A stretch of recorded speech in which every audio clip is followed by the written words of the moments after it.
begin tonight a brand new chapter, which is the 50th chapter of Tanya. And what's so special about the 50th Tanya chapter? So first of all, every Tanya, every Perek in Tanya is not only special, but very special. But there is something unique about the 50th chapter, and as it says a number of places of those who comment on Tanya over the years, all the way from up on high, that we know the number 50 is a very unique number.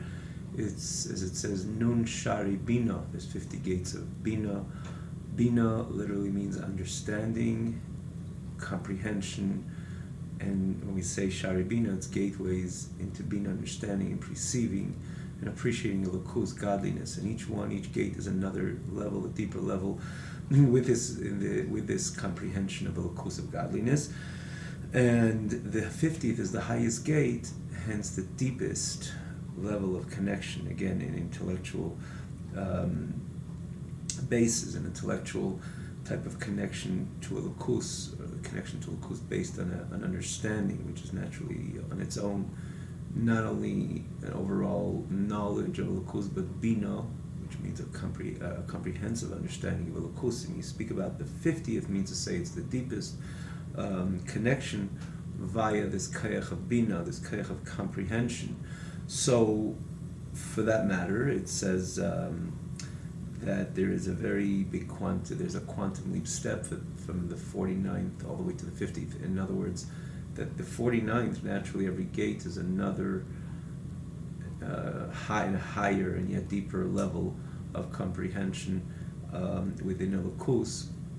But nonetheless, from the 49th to the 50th, there's a quantum leap step, a quantum leap jump. For that matter, it says, interestingly, Moshe Rabbeinu,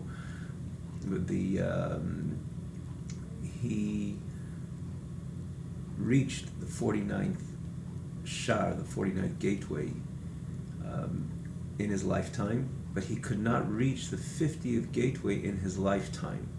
And the simple reason is because ultimately, in the end of the day, like the Alter Rebbe explains, from a different perspective, but this is the same idea that the body, in the end of the day, even the greatest tzaddik, there's a certain confinement because of his body, the fact that he's in Elam Hazeh, in this physical world, and Neshama invested in body. And even though you're talking about a body like Moshe Rabbeinu, which is Kuli Kaddish, remember, a body fasted 40 days, 3 times. Lechem, Taita says, Lechem le'achal, mayim le'shasa, no eating, no drinking. Moshe's body was naturally mezuchoch, mitzurah, completely refined, and crystal and transparent, and it was a clear conduit, a keli, a container to the godly reality, and it was obviously manifest. The godly reality was manifest not only in Moshe Rabbeinu's neshama, but also in his body. But nonetheless, in comparison to the way the neshama is divested from body, it's a certain limitation, it's a certain confinement over the reality of the neshama, or the reality of the Elokus, which comes through via the neshama. It says Moshe Rabbeinu could not reach the 50th gate till after his passing. And it says, so it's beautifully explained also, that Moshe Rabbeinu, we know, was interred in Har Nevai, the mountain of Nevai. And the Nevai is a combination of Nun Boi, that he reached the 50th gate of Bina only after his passing. He reached after his passing that gate of that mountain of Nun Nevai, Nun Boi. It says also that Choyle has the same numerical value as Mentes of 49, because ultimately, the greater the person is, ultimately he understands that as long as he didn't reach the 50th the 50th gate, he's missing, he feels he's lacking, and as such he's pining, he's yearning to reach that 50th gate of Bina. And therefore he considers himself ill in this context. Naturally, if he considers himself ill because like someone who's Rahman al ill, he's just waiting for his neshama, he aspires for his nefesh. And again, not dealing with the neshama likis, the godly neshama, simply his nefesh, that he should become alive, he should feel, and he should become healthy again. So he's waiting for the new stream of life coming from his nefesh to penetrate, or to enter into his guf, into his body, in order to alleviate himself from this illness. He's aspiring to his nefesh. The Alter Rebbe has it also earlier when he speaks about a person who goes to sleep. He's all eisgemutzet, and he waits for, he waits to get up, again to be refreshed with a new koyach, the new energy coming from the nefesh. So that's the similar idea. He brings also the mashal there. Someone's ill, Rahman Islan. He's waiting for the nefesh, the new energy, to again enter, and he should become live again. And so too, it says those who reach the 49th gate of Bina, but in comparison to the 50th, they feel ill, and as such they pine, they yearn, they aspire to this level, that they should be able to connect with this level. I'm lovesick, which means as long as I didn't reach that level, I feel there's something lacking. So why am I saying this? Because it says a number of places. You see from this Pedic, and Pedic, there's something like a little shift in the Alter Rebbe's, till now, the way he builds up this Ava V'Yid to HaKadosh Baruch Hu.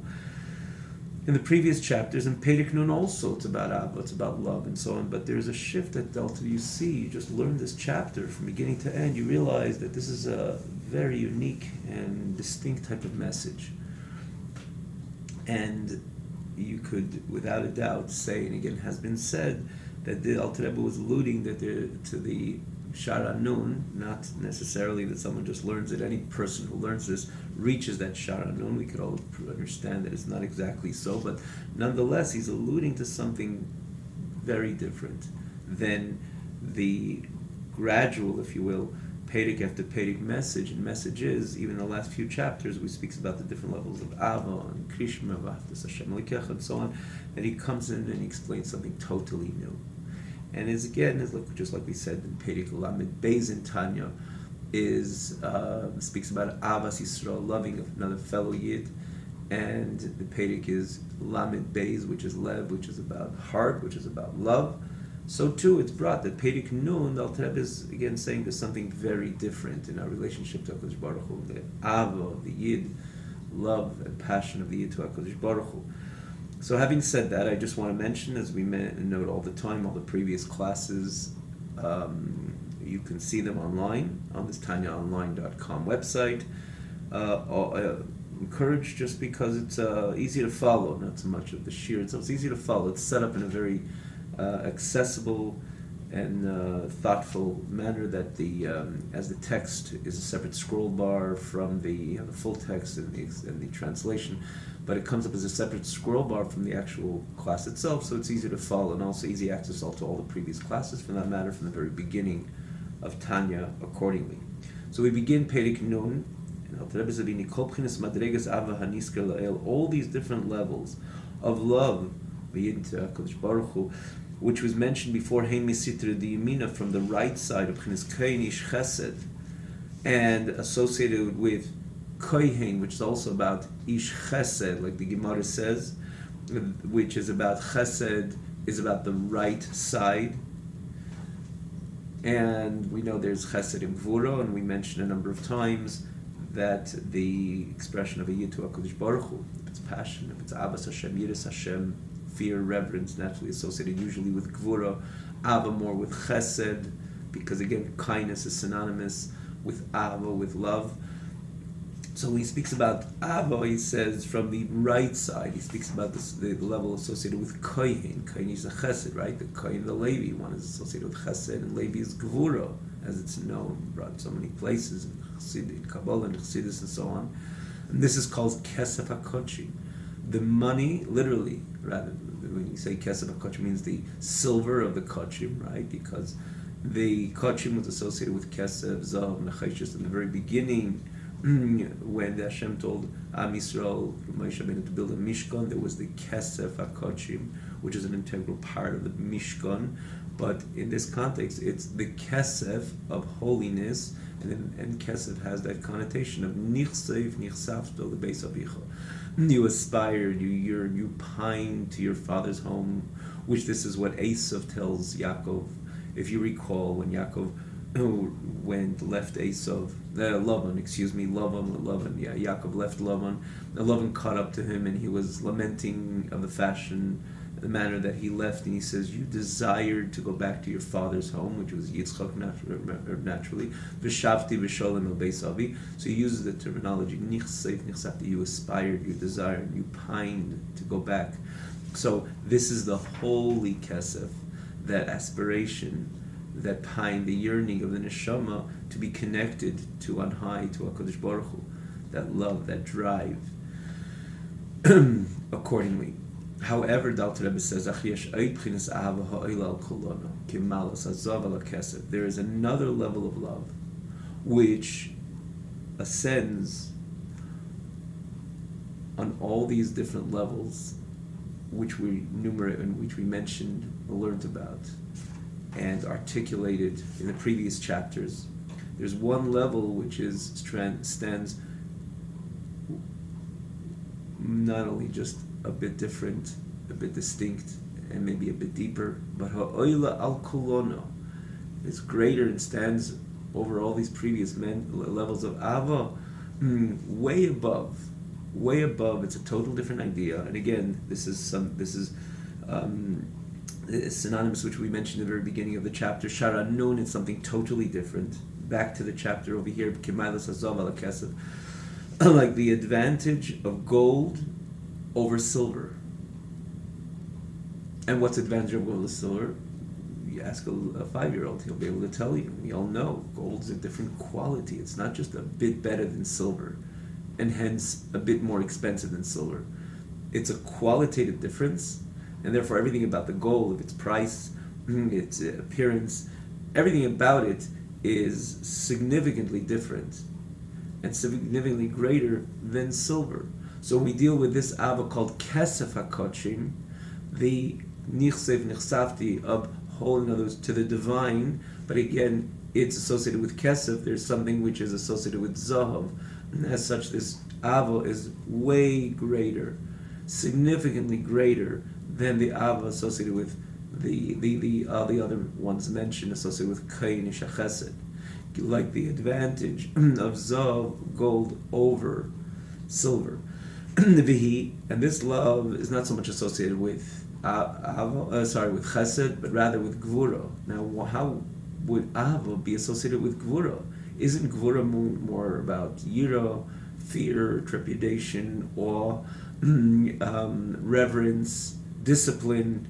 Again, all associated with discipline. So what does it mean, love, kirish be'esh?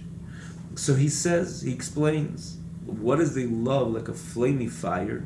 It comes from gvuras elyonos the bina ilah, from the supreme gvuras of bina ilah, the supreme bina. And what is that supposed to mean? So there's so much could be said even on this very line, but just we'll understand it also. We know the spheres, for example, are divided.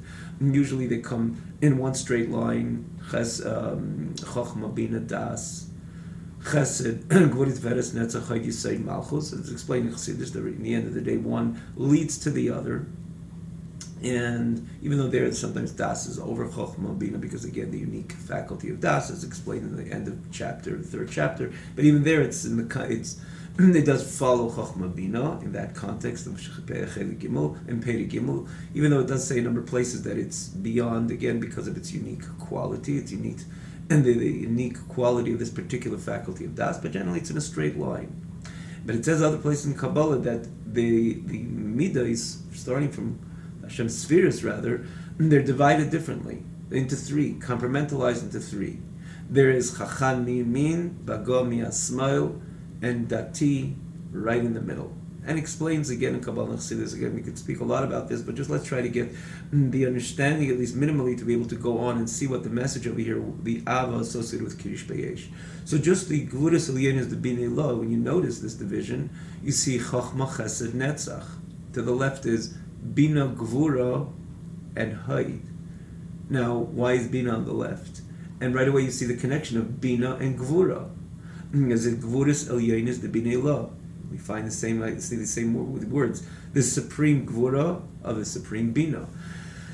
And the answer is simple. The explanation it is simple again, and it's explained so much about this type of division, the connection of Chochma, Chesed, and Netzach, and Das, Tiferes, and Yesod. There we can easily, much easier grasp. It's the center. It's the inner workings of the system. It's the Das, which is the inner workings of our intellectual faculties, and then Tiferes again is the center between Chesed and Gvura, and Yesod we know is that the as well center, because again it's Something it's associated with das, even though the miyada is chava, associated with yesod, production. It's the deeper dimensions, the deeper faculty, deeper expressions within the human structure, and naturally starting on high the way it is by Kodesh Baruch Hu. But regarding our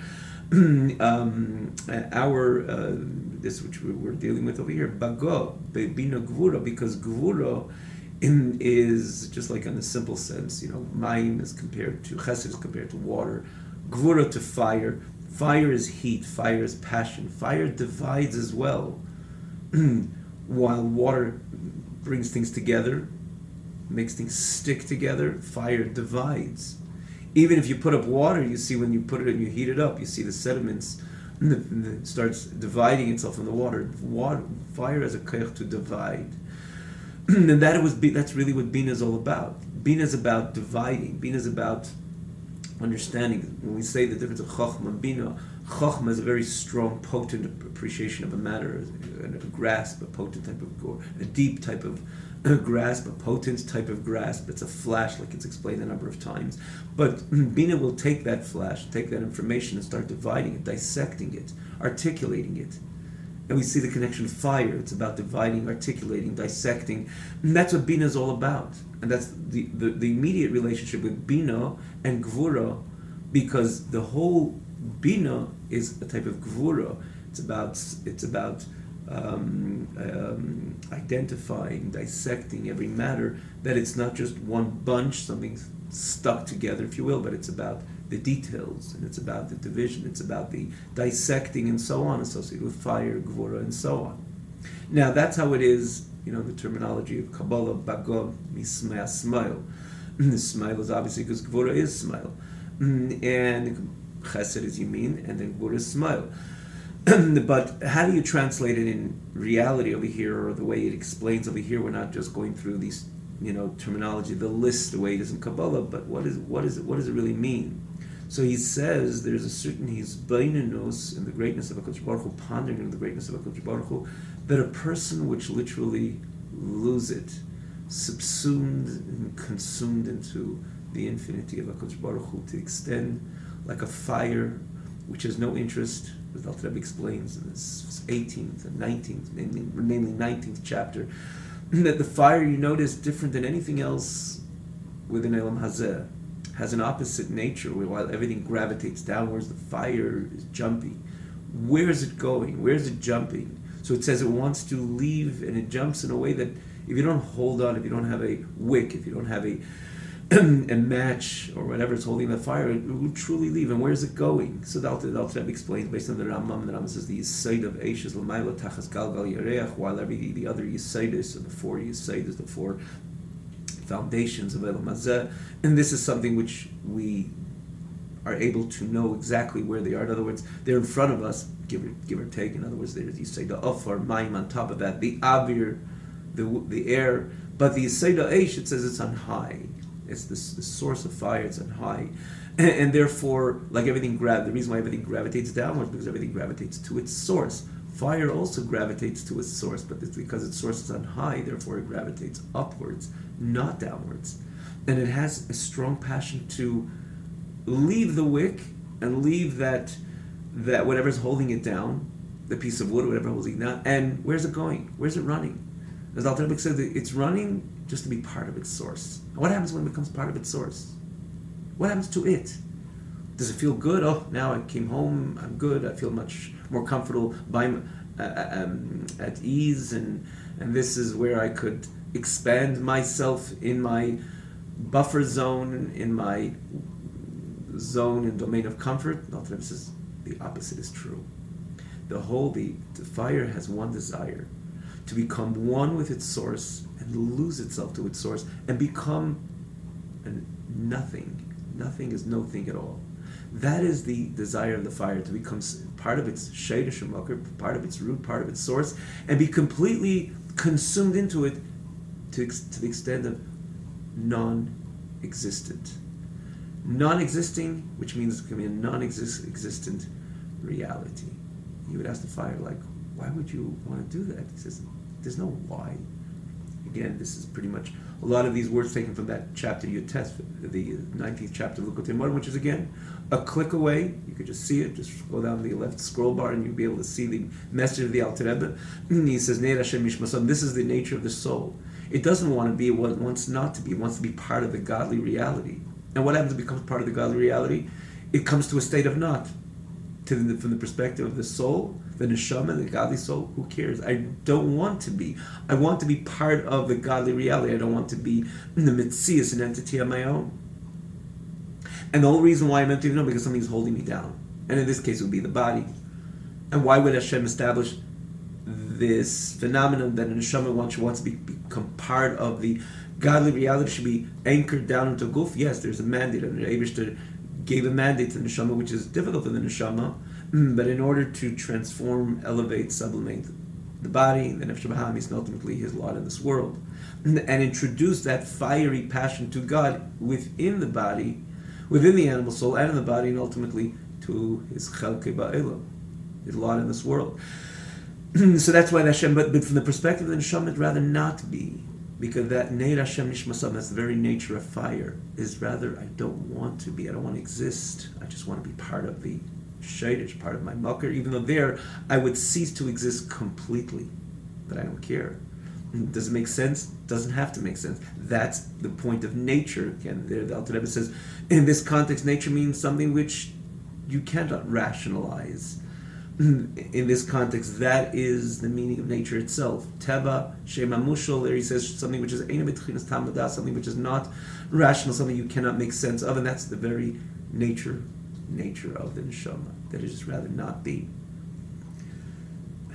The question is, okay, that's the nature of the neshama, but nonetheless the neshama is contained, and it's connected to a body. Can the neshama, even after it's connected, and with a mandate, to introduce this fiery love within the nefesh bahamis as well? As the Gemara, as the Mishnah says, which is a plural expression, Mishnah Yitzharacha, that even the Yitzhahara, starting from the nefesh bahamis again, should also love HaKadosh Baruch Hu, and that's why it's anchored, and that's why it's contained, and that's why it belongs. It's connected to the nefesh bahamis, to the body, ultimately, like we said before, because it has a particular mandate. But nonetheless, that doesn't exclude the neshama, even it's in the body, to periodically go into this state of transcendent sensation, that it could, and it'd like to, and it's able to, one way or another, reach that level of total klais nefesh, total outgo, if you will, total consumption of the soul to its godly reality, to its godly source, rather. And from the perspective of the neshama, if you let it go, and if it's able to ponder on the greatness of HaKadosh Baruch Hu, with a clarity of the bina, which has the ability, because again, it's a bina of a godly soul, so innately and inherently connected on the onset to the godly reality, as Alter Rebbe explains in the 3rd chapter, that if a godly soul has chokhmah, so it in bina and das, what is it intellectualized? Nothing else other than elokus, because it is elokus. So it's chokhmah and elokus. The flash is a godly flash. Again, a flash of godliness, a godly appreciation. As the Alter Rebbe says, these are loaded information, but the godly soul is right there, because it's, again, it is a nefesh alikis, it's a godly soul. So to it, the chokhmah is able to grasp all these different levels, different appreciations of the godly reality. If it's malakol and sevukol, meaning kula kamei kol hachashiv. How could a neshama appreciate kula kamei kol hachashiv? And we're not going to go into it now. You can see it in the 3rd chapter, because it's a godly neshama from the perspective of Hashem. Kula kamei kol hachashiv. Everything is insignificant. Again, in the context of Perek Gimel, the Alter Rebbe mentions it again a little later as well in more recent chapters. So if it's a reality by God, but by Hashem, it's a reality by the godly nefesh, the godly neshama, and the chokhmah is able to tune into it. The bina takes that information and expands and articulates and dissects that information. And once you dissect that information of the malakalam, of sevuklam, kul kol mekol chashiv, it's a real question. How could you really go ahead with even the good stuff, the godly stuff, which is meant for you to execute following that is Beinunus. The famous expression of the Baal Shem Tov, he says, conceptually, a person after davening should really bench Hagayimel. Because if you executed a real davening, and you really pondered, again, how do you have that access to all those deep levels of godliness? Answer, because you have a chelik alakami mal mamash. If it's real by God, it's real by you, which is really the message of Pei Gimel. Third chapter in Tanya, again, a click away. And therefore, you took that and you brought it into your heart, which is the point of davening. From the meichin into midas, there should be the hergish alev. It's explained a number of times that davening is not a good class to yourself. It's about the sensation of this information. So the Baal Shem Tov says, if you had that sensation of that information, you should have had kleis hanefesh. Your soul should have parted from your body. And the fact that you can continue after davening, doing what you're doing, even the good stuff, the godly stuff, the learning Torah, the doing mitzvahs, that's a miracle. You should really bench Hagayimel. Why don't we bench Hagayimel? Obviously, because the system is not, it's not something we, remember the Gemara says, someone says Hallel every day, it's not such a good thing, despite we say the miracles you perform every day and the wonders and the good. But the Alter Rebbe speaking in Baal Shem Tov is talking about, conceptually, that's what it should have been. You should have been Hagayimel, because if you were there, how'd you come back? Why didn't you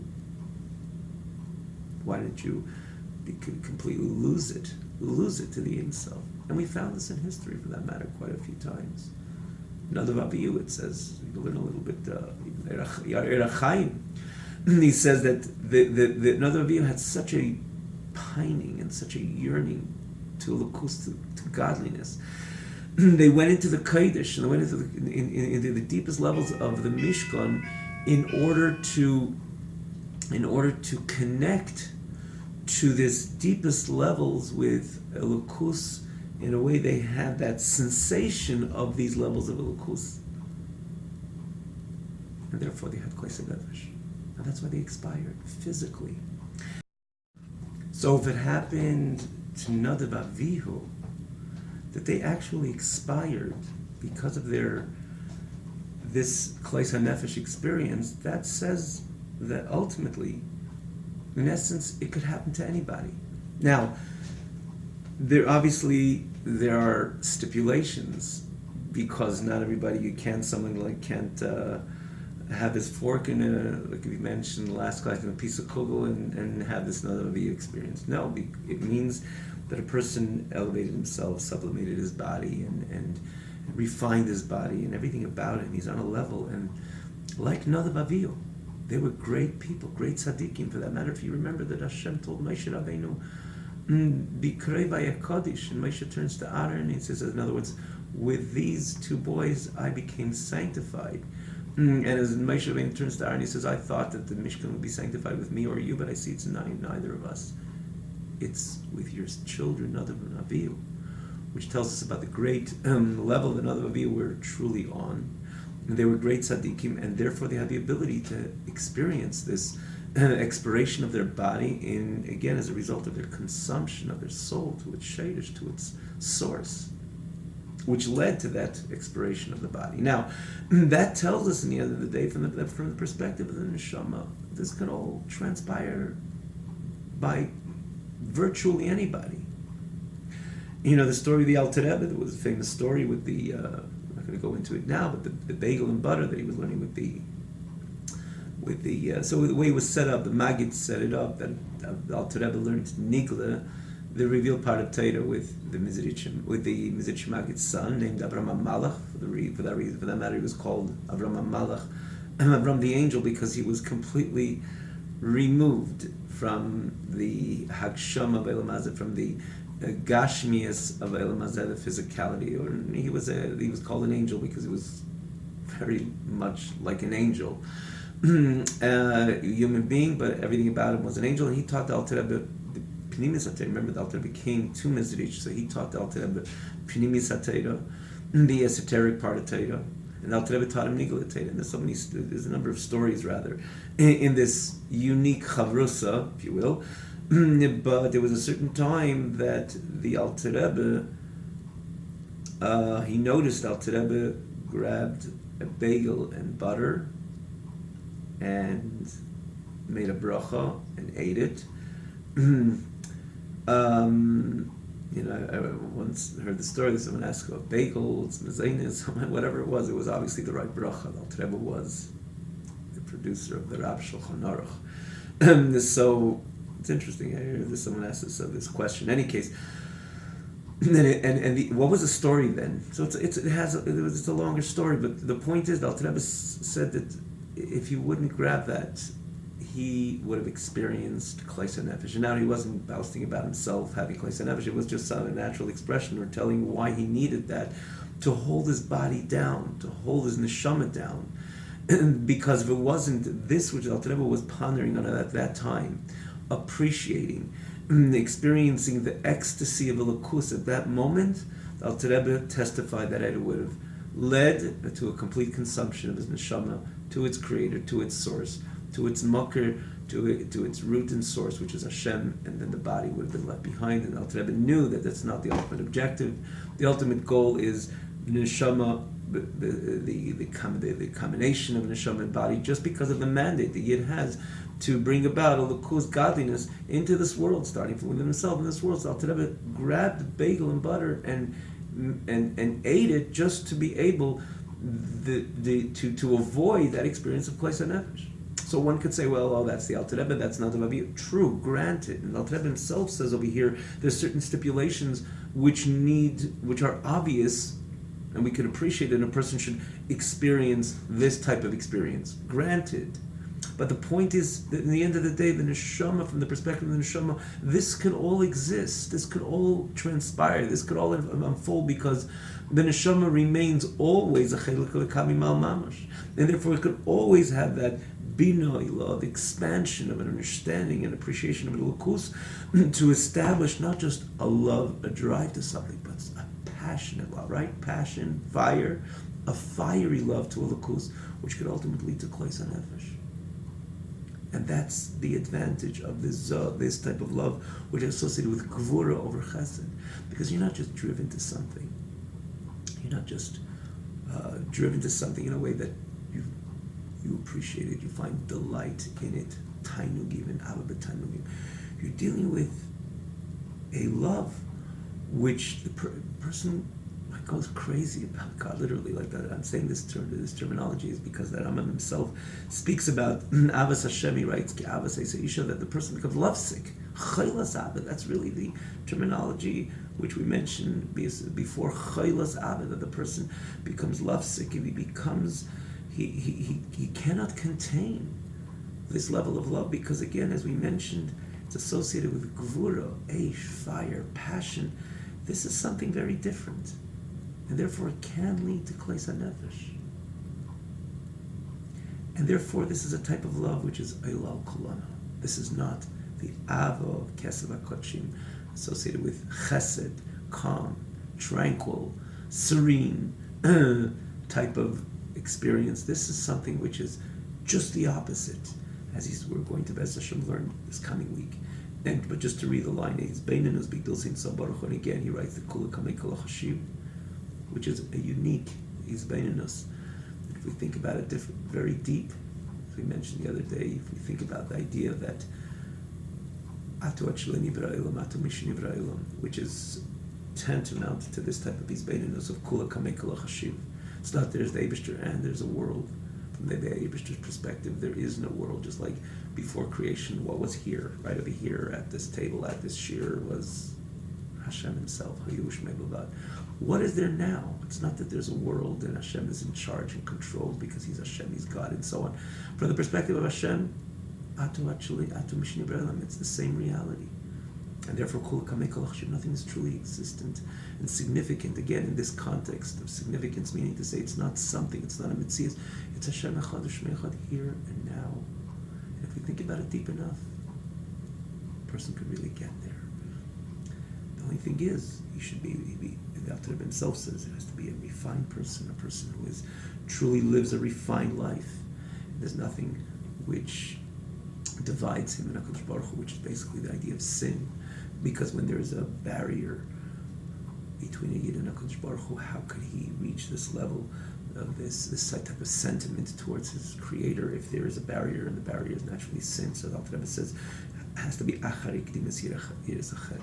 Particularly the types of sin which stand as very stark barriers between man and his creator.